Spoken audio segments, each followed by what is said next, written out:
Now, and this is one thing I want to talk about when it comes to finding a mentor. Yes, it's either going to cost you time or it's going to cost you money. Either or. The majority of the time, it's going to cost you money. A lot of the places that I'm in when it comes to mentorship, also when it comes to like different people.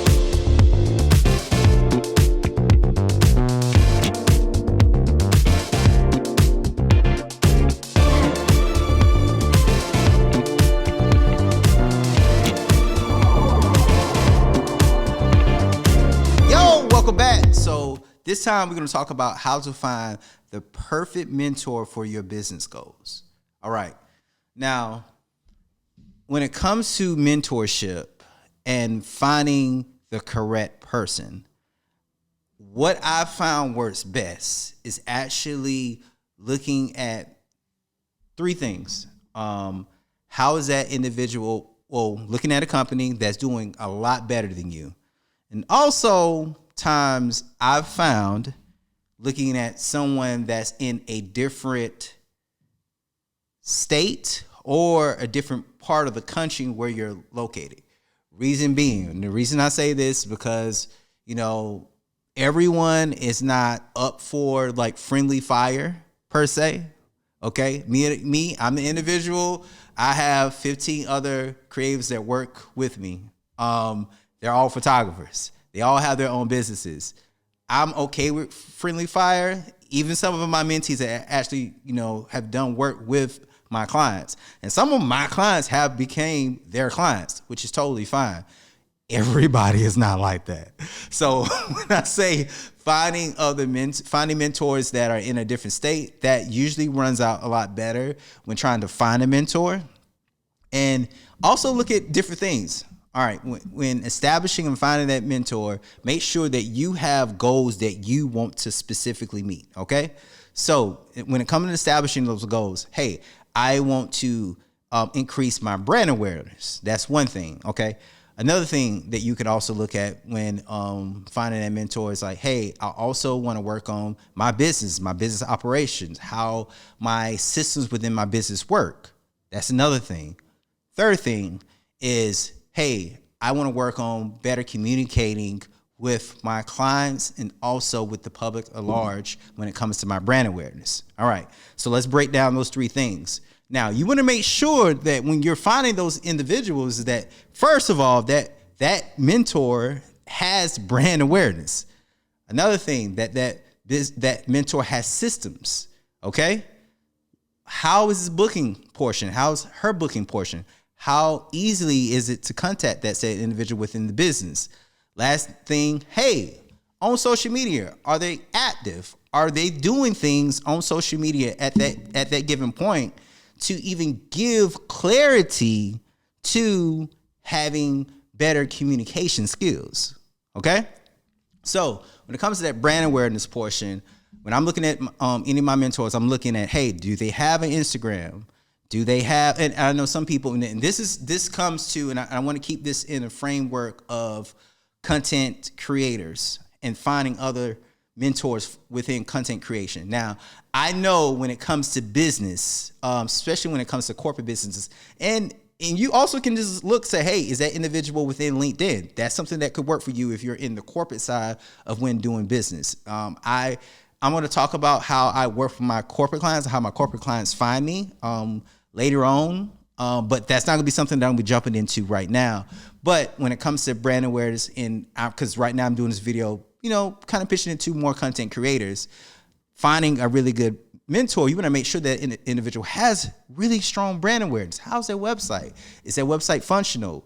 Like when it comes to booking on their website, is it easy?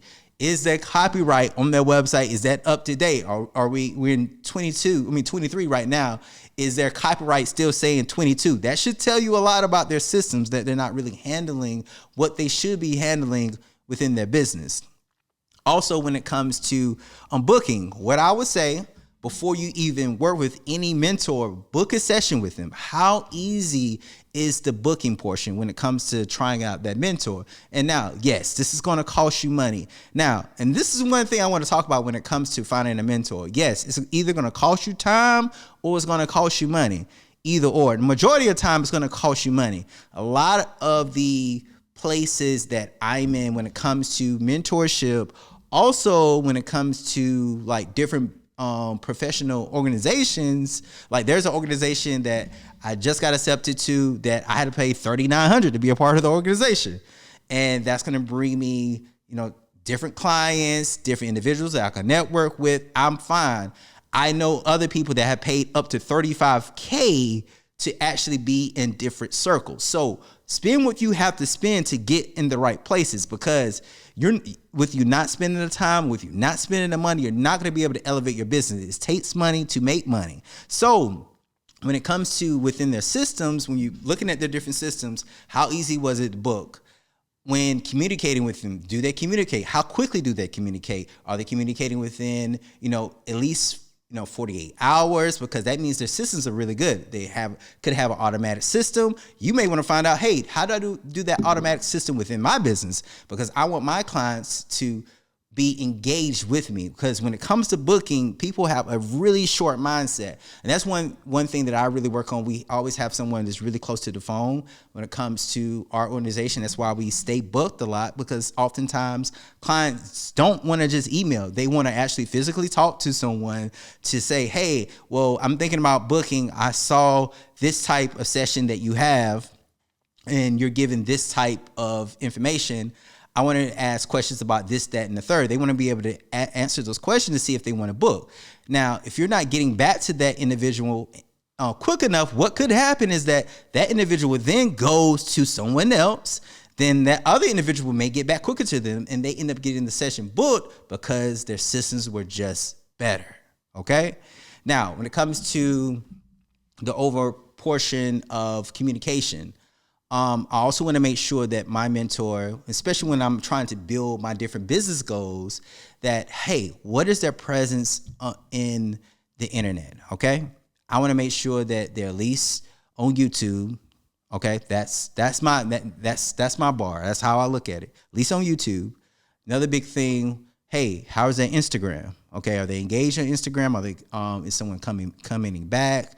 Another thing, hey, TikTok. Are they on TikTok? Now, the third thing when it comes to TikTok, it doesn't necessarily mean they have to be on TikTok, because a lot of people are still not on TikTok. Even some of your bigger brands, when it comes to content creation, are not on TikTok, which is totally fine. But I want to at least make sure that they're on Instagram and YouTube when it comes to content creation. They have to be on those two platforms. They're not on those two platforms. In my eyes, it's just a no-go. Now, some people may argue me on that and say, well, some people just don't want to be on social media, but you have to have the voice, okay? Before I want to actually see how good the product is before I'm spending my hard-earned cash to find out more. You should have something up front to engage me to actually come within the business, okay? That's just how I see it when it comes to building mentors and finding mentors, okay? After that, hey, they could have like Patreons that you may have to join and be engaged within that Patreon and different things like that to kind of elevate yourself, which is totally fine. Spend what you have to spend to learn what you have to learn to elevate your business. Don't be afraid of spending the dollars within your business, because if you don't spend the dollars now, you're going to end up spending them later on. It's easier to spend them early to learn, scale your business, then later on trying to figure all this stuff out when you have kind of scaled your business, but you don't have the framework to kind of keep that business up and floating. So that's what I want to say. All right. So last thing. All right. Check in, find your mentors, use these things. Also, drop below like what mentors that you're looking at or want to engage with. My next person that I'm planning on spending my hard-earned cash with would be Anthony O'Neill. Some of his bigger classes, like I'm already in his Patreon and different things like that, but I also want to, be able to spend time talking. So that's going to be my next individual that I'm going to be talking with. So, but right now, hey, who are some of the top creators that you want to engage and talk with? Okay. So that's it for now. See you all next time. Thank you.